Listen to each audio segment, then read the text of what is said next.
नमस्कार, जय श्री राम, हर हर महादेव। क्या नरेंद्र मोदी के विरुद्ध एक साथ कई खेमों पर चक्रव्यूह रचने की शुरुआत हो चुकी है? क्या नरेंद्र मोदी सरकार जो बहुत अधिक नौकरियां दे रही है, अब ये कैसे दे रही है अभी आगे शो में बताऊंगा। नरेंद्र मोदी सरकार जो भारत में एक नया कल्चर स्टैब्लिश कर रही है कि आत्मनिर्भर भारत बने। जब नरेंद्र मोदी जी ने मेक इन इंडिया कहा तो राहुल गांधी बोले कि यह फ्लॉप है। आज रिजल्ट आपके सामने है। जब आदरणीय प्रधानमंत्री नरेंद्र मोदी ने कहा डिजिटल इंडिया, तब उन्हें खूब गालियां मिली, लेकिन सामने है सब कुछ। और इतनी अधिक डिजिटल इंडिया ने नौकरियां जनरेट की जिसका कोई हिसाब नहीं है।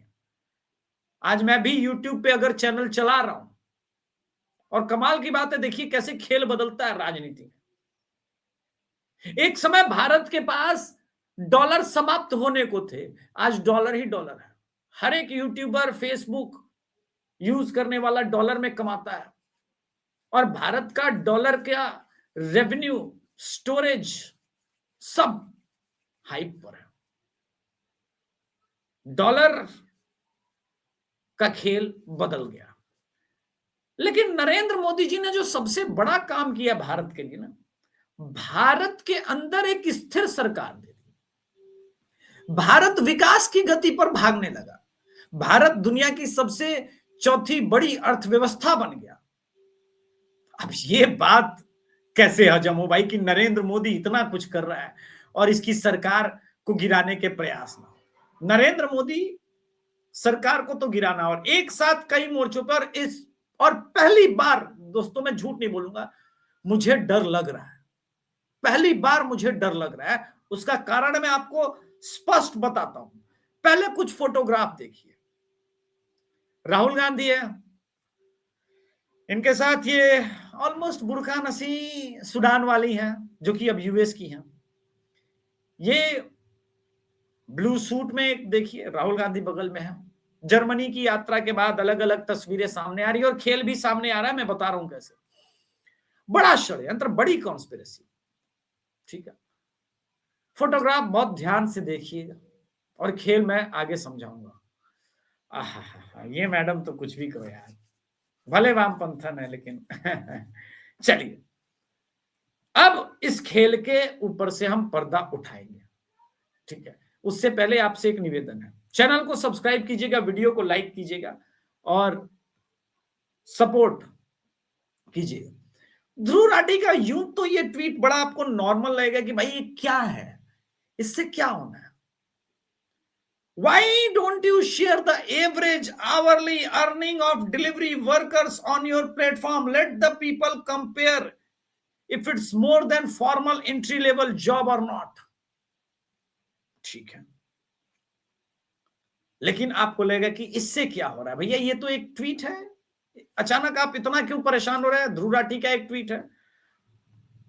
आ रहा हूं। अब एक संकेत उपाध्याय का भी ट्वीट देखिए। जीआईजी, ओला, उबर, जोमेटो, स्विगी, सब पर हमला जारी है। और ये क्यों हो रहा है मैं अभी बाद में बताऊंगा। पहले हमले का मकसद समझिए। ये एक नाजी बिजनेस मॉडल है। ठीक है, you can justify any decision or move, make it appear logical as well. ICOM is cutthroat. It's a heavily rider dependent, and QCOM business owner are no sense.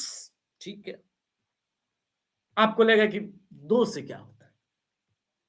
पहले आप model समझिएगा कि विरोध जा कहां रहा है और क्यों किया जा रहा है। मैंने बोला ना कि नरेंद्र मोदी जी का सबसे बड़ा दोष है कि उन्होंने इतना अधिक रोजगार उत्पन्न कर दिया इस देश में कि लोग घबरा गए कि यार ये प्राइवेट प्लेयर्स रोजगार अगर उत्पन्न करेंगे, और भारत, हम भले बेरोजगारी चिल्लाते रहे, लेकिन भारत के अंदर अगर रोजगार की भरमार रहेगी और भारत के लोग अगर रोजगार में उलझे रहेंगे, जैसे 9 से 10, 9 से 6, 9 से 5 अगर प्राइवेट कंपनियां लगातार रोजगार प्रोड्यूस कर देंगी और भारत का आम युवक रोजगार यानी नौकरी पर जाने लगेगा, तो प्रोटेस्ट कौन करेगा? इसलिए इन बिजनेस ऑनर्स पर, इन नौकरी पर अटैक करो। अगला वाला आपको दिखाते हैं, यह Kunal Kamra. How much did they get paid hourly over the last 1 year? आप मुझे बताओ, मैं जज करूंगा भाई? हाँ, ये जो 50 रुपए प्रति घंटे आप पे करते हो वर्कर को, हाँ, I will never tweet about GIG worker again अगर उससे ज्यादा आप पेड करते हो तो। नहीं, तुमको कौन बताया? लेकिन वीरदास, एक और एंटी हिंदू कॉमेडियन, देखिए भैया, रेगुलेशन पर आए हैं कि 10 मिनट के अंदर डिलीवरी मॉडल, यानी जो सारा है ई कॉमर्स जो डिलीवरी मॉडल चल रहा है, इन सब के ऊपर अटैक शुरू है, डेलिब्रेट अटैक। ठीक है, अब मैं आऊंगा कि रोजगार पैदा कितने हुए, ठीक है, और कितना कुछ आया है इस देश में, वो इंपॉर्टेंट है बात करना, वरना उस पर बात नहीं करेंगे तो फिर कहानी पूरी सही ढंग से मतलब बता पाना संभव नहीं होगा। ओके, अब मैं आपको रोजगार के आंकड़े दे रहा हूं, आप लोग चौंकिएगा। और ये सब नरेंद्र मोदी जी के शासनकाल में डिजिटल इंडिया, क्योंकि डिजिटल इंडिया नहीं होता तो ये कोई प्लेटफॉर्म, कोई रोजगार नहीं होता। Number of job created bye Blinkit 1,85,000 से अधिक, Zepto 1,20,000, big basket 80,000 plus, Zomato 5,50,000, Swiggy 6,90,000, urban company 40,000, ओला 1 मिलियन से अधिक, उबर 1.4 मिलियन से अधिक, रैपिडो 80,000, 8 लाख से अधिक, ठीक है, 8 लाख से अधिक। Job created by Kunal Kamra 0, Raghav Chadha 0, Ravish Kumar 2 हो सकता है या 3 हो सकता है, वैसे मैंने 5 लोग को दे के रखा, तो रवीश कुमार को मान लेते थे, 6 लोग को रोजगार देके रखा होगा या 0 लिखा। बट इंपॉर्टेंट ये है कि इतना अधिक रोजगार देने वाली कंपनियों को बेरोजगार क्यों किया जा रहा है? अब आते हैं खेल पर। 2 फुटेज आपको दिखा रहे हैं। जब आप रोजगार में होंगे, जॉब में होंगे, तो मुझे आप बताइए, क्या आप इस मुद्दे पर लड़ेंगे? पहले एंटी हिंदू वाले इस पे आते हैं, ठीक है। नीतू सिंह से लेकर के सब, फुले ने तो ब्रह्मा को गाली दी थी, ईसाई मिशनरियों का पूरा समर्थन करता था, आज तुमने फुले का समर्थन करके बता दिया कि तुम पतित हो चुके हो। एंटी बीजेपी ट्रेंड कर रहा है ट्विटर पर, और एंटी हिंदू बीजेपी ट्रेंड कर रहा है। और आप देखिए, एंटी बीजेपी और एंटी हिंदू पर जो लोग ट्वीट कर रहे हैं, ये तो ऋतु सत्यसाधक जानी मानी भाजपा के क्रिटिक हैं, लेकिन अब जो ग्वालियर से निकला, वहां से हिंदू से अधिक होकर के मतलब वो एंटी हिंदू पर पहुंच गया, और इसका फायदा कांग्रेस और विपक्ष उठाएगी। लेकिन ये किया क्यों जा रहा है? अगर आप नौकरी में रहेंगे तो आप ग्राउंड पर जाकर के प्रोटेस्ट नहीं करेंगे बांग्लादेश की तरह, इस बात को आप समझिएगा। तो नरेंद्र मोदी जी को टाइट क्यों किया जा रहा है? उसके कई कारण है। पहले आप लीबिया और लद्दाख, गद्दाफी वाला मैटर समझिए। गद्दाफी को लगने लगा कि ये डॉलर के कारण जो है ना, मेरा देश तरक्की नहीं कर पा रहा, डी डॉलराइजेशन की तरफ बढ़े, अपना पेट्रोलियम, सड़कें, नहरें, लीबिया चमकने लगा, लीबिया डेवलप नेशन के कगार होने पर आ गया। अचानक जंग बहादुर अमेरिका को लगा कि भाई लीबिया में डेमोक्रेसी तो नहीं है, तो गद्दाफी कैसे जिएगा? क्योंकि गद्दाफी के रहते अमेरिका को बड़ा नुकसान हो रहा है। अफ्रीकन देश को जितना इन लोगों ने चूसा है ना, खैर उस पर बाद में आएंगे। गद्दाफी को खत्म कर दिया गया। सद्दाम हुसैन, इनके बारे में क्या कहा जाए? देखिए, मैं एक बात जरूर कहूंगा, जो भी हो रहा था इराक में, वो इराक का अपना मैटर था। अमेरिका कौन होता है डेमोक्रेसी के नाम पर सिर्फ पेट्रोलियम लूट तंत्र को खेलने वाला? अभी आप देखिए ना, ईरान की करेंसी भरभरा के गिर गई, ईरान में भूखे मरने की नौबत आ गई। अमेरिका से पंगा। नरेंद्र मोदी के विरोधी तो चाहते हैं कि डायरेक्ट मोदी अमेरिका से पंगा ले ले, लेकिन नरेंद्र मोदी अभी बैलेंस अप्रोच में है। इसीलिए आप बांग्लादेश वाले षड्यंत्र पर अक्सर देखेंगे कि बहुत सारे राष्ट्रवादी भी फॉल कर रहे हैं वहां पर, और बहुत सारे लोग समझ नहीं रहे हैं, और उनका मानना है कि भाई जाकर के भारत बस चढ़ाई कर दे। चाहता भी अमेरिका यही है, क्योंकि आप भी चौथे नंबर की इकोनॉमी बन गए हैं। नरेंद्र मोदी बहुत बड़ा संकट बन के उभरे हैं यूरोपियन यूनियन और यूएस वालों के लिए। सत्य तो यह है कि अमेरिका भारत की तरक्की नहीं चाहता है, वो चाहता है कि भारत उलझा रहे। किसमें? सवर्ण दलित विरोध में। तो कोई तो है जो ये पूरा खेल खेल रहा है, कोई तो है जो इस खेल में साथ निभा रहा है, कोई तो है जो पूरा खेल बिगाड़ रहा है। अब आपको दिखाते हैं एक ट्वीट, ये मैंने नहीं, ये राजू वाल्मीकि भाई ने किया। अब इस ट्वीट के संवेदना को समझिएगा। हेलो ग्वालियर पुलिस, इन भीम आर्मी के गुंडों को मनुस्मृति जलाने की इजाजत कैसे दी जा रही है? ये उकसावे की क्रिया नहीं है। अगर इसकी प्रतिक्रिया में किसी ने अंबेडकर का फोटो जला दी तो कानून व्यवस्था की दुहाई दोगे? क्या कानून पालन करने की जिम्मेदारी एक पक्ष की है? तो क्रिया का तो प्रतिक्रिया होगा, नहीं होगा? होगा। और यही क्रिया प्रतिक्रिया का खेल इस बार नरेंद्र मोदी जी के लिए सबसे खतरनाक साजिश। यह है ऋतिति चटर्जी। अब ये नरेंद्र मोदी जी की मुझसे भी बड़ी भक्त है, मैं पहले बता दूं, मुझसे भी बड़ी भक्त है, इसमें कोई संदेह नहीं है। अनिल मिश्रा सनातन के लिए जेल जा सकता है, उसके समर्थन में तुम अनिल वी सपोर्ट अनिल मिश्रा नहीं लिख सकते। अनिल मिश्रा जी जेल किसके द्वारा भेजे गए? मध्य प्रदेश पुलिस के द्वारा। मध्य प्रदेश में शासन किसका? भाजपा का, मोहन यादव जी का। और ये समर्थक किसकी? भाजपा के। मैं ये नहीं कहता कि रातों रात ये टूट जाएगा, बिखर जाएगा। मैं या रणनीति चटर्जी बहुत आगे की सोचते हैं, हम लोग ट्रैप में नहीं फंसेंगे। किंतु आप कल्पना कीजिए कि मोदी जी 240 पर है और मात्र 10% भारत की आबादी इस खेल में, इस षड्यंत्र में, इस ट्रैप में फंसती है। मध्य प्रदेश हारेंगे इसमें तो कोई डाउट ही नहीं है, वो छोड़ दीजिए, वो अलग मुद्दा है। मुझे तो ये आग उत्तर प्रदेश तक पहुंचती दिखाई दे रही है। बंगाल जीतने का सपना लेकर के चले हैं और स्थिति अभी विकराल ये है कि कहीं यूपी न जल जाए, और इसको जलाने के लिए फंडिंग होगी। देश के बड़े बड़े पत्रकार भाजपा को घेरेंगे, बड़े बड़े पत्रकार, राष्ट्रवादी पत्रकार भी उसमें शामिल। बहुत बड़ी फंडिंग आएगी, बहुत बड़ी फंडिंग, क्योंकि अब ये अंतिम प्रयास 2029 करना है।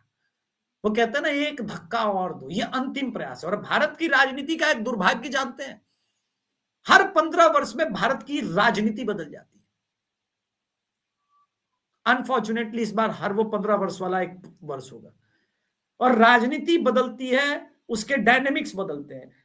इस वक्त जो राष्ट्रवाद के नाम पर हिंदू एकता हुई थी, भारत के नाम पर हुई थी, उसमें ओबीसी बहुत बड़ा, सवर्ण समाज और दलितों का एक बहुत बड़ा संख्या वो मोदी जी के साथ चल रहा था। लेकिन उसके साथ एक मोल घुसा होगा और अंबेडकरवाद की पॉलिटिक्स का जन्म लिया।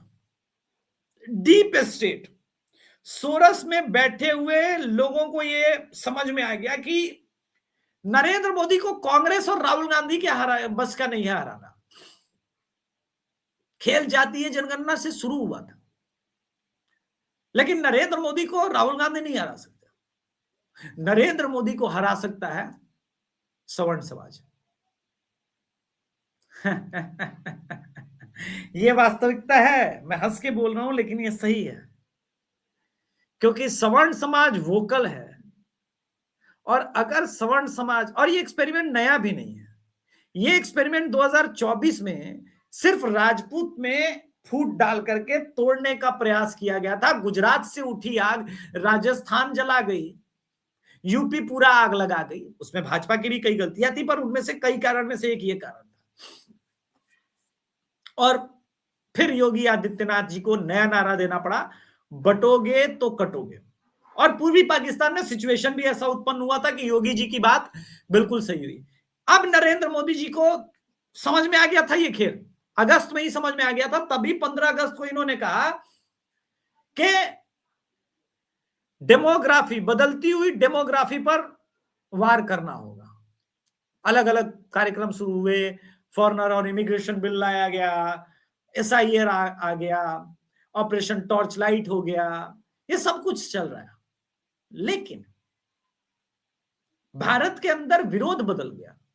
भारत में अचानक से कास्ट बेस्ड पॉलिटिक्स फिर से हावी होने लगी। भारत की राजनीति का मंडलीकरण, मंडल 2.0 लाने का प्रयास किया जा रहा है। और इस खेल में लोग फंसेंगे और उसका केंद्र बिंदु मध्य प्रदेश बन गया है। इसलिए इस बार जो नरेंद्र मोदी जी के अगेंस्ट षड्यंत्र है वो गंभीर है। अच्छा, नरेंद्र मोदी सरकार के साथ एक दिक्कत ये हुआ कि नरेंद्र मोदी सरकार हरियाणा जीती। हरियाणा ने एक्चुअली राष्ट्रहित को देख के वोट किया था। महाराष्ट्र ने महाविकास आघाड़ी को सबक सिखाने के लिए वोट किया।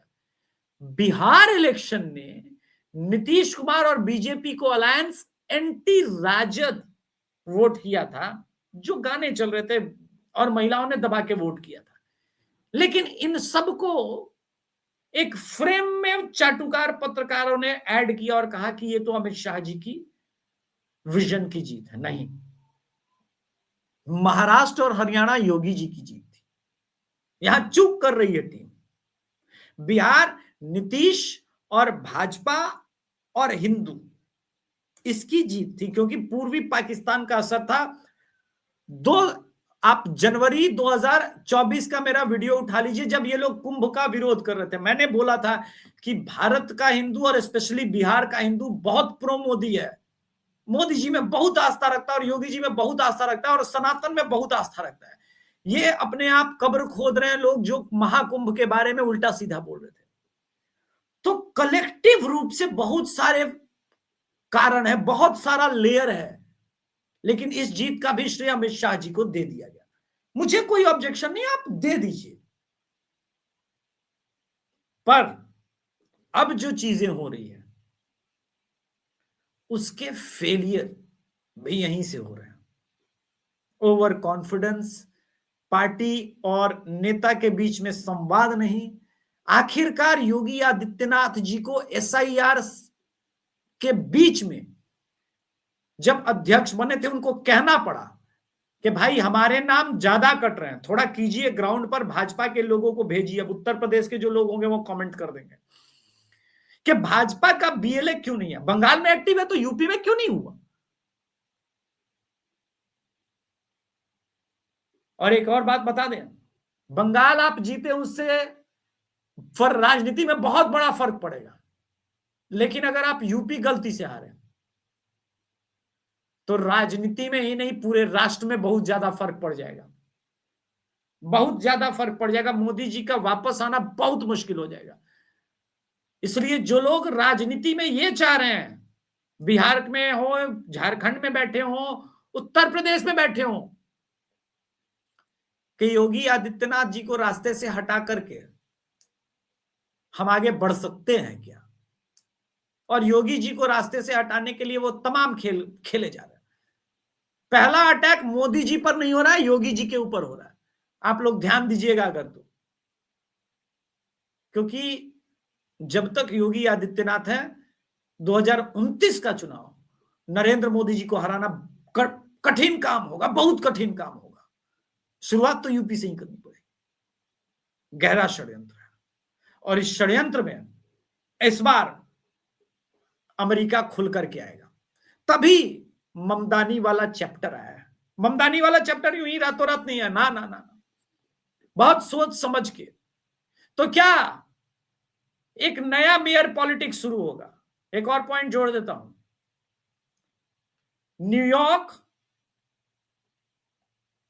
उसके बाद ब्रिटेन, न्यूयॉर्क, और उसके बाद क्या, मुंबई, महाराष्ट्र का राजधानी मुंबई बीएमसी इलेक्शन में एक नई राजनीति का शुरू करने का टेस्ट होने जा रहा है। इस पर हम आगे बात करेंगे। तब तक कृपया चैनल को सब्सक्राइब कीजिए, वीडियो को लाइक कीजिए। धन्यवाद। जय श्री राम। हर हर महादेव।